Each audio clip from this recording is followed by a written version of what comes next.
نن غواړو په یوې داسې موضوع په تفصیل خبرې وکړو چې زموږ د کورنیو د مشرانو، میندو او پلرونو د ژوند کیفیت او حس پورې اړه لري.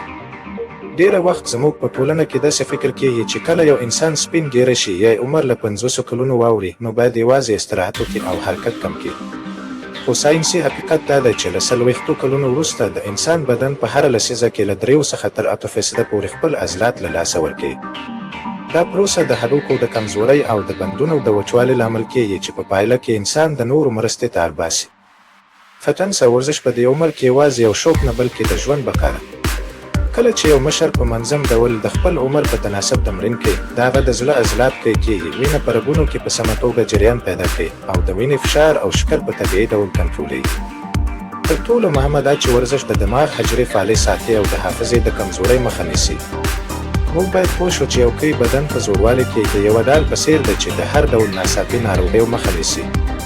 په یاد ولرئ د پیل لپاره هیڅکله ناوخته نه دی. ساینس ثابتوي چې حتی په 80 کلنۍ کې هم د انسان بدن د عضلاتو د بیا جوړولو وړتیا لري. زموږ هدف دا ده چې تاسو په هر عمر کې په خپلو پښو ودرېږئ، له درده خلاص واوسئ او د خپل ژوند له هره شېبې خوند واخلئ. یو روغ زوړوالی یوازې په داګانو نه بلکې په عمل او سم حرکت ترلاسه کیږي. د پای پیغام، شریکول او تعقیب دا معلومات د هرې کورنۍ لپاره حیاتي دي. نو هیله کوو دا ویډیو له خپلو مور او پلار، کاکاګانو، مشرانو او ټولو هغو کسانو سره شریکه کړئ چې تاسو ورته د روغتیا هیله لرئ. زموږ د پلاني تعقیب مه هېروئ. موږ دلته د هر عمر او هر کچې لپاره د ورزشي تمرینونو ځانګړي لارښودونه لرو.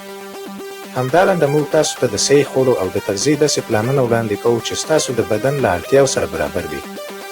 زموږ هدف ستاسو د ژوند په هره برخه کې د ساینسي او طبیعي فتنس عام کول دی. مننه چې تر پایه زموږ سره پاتې شوئ.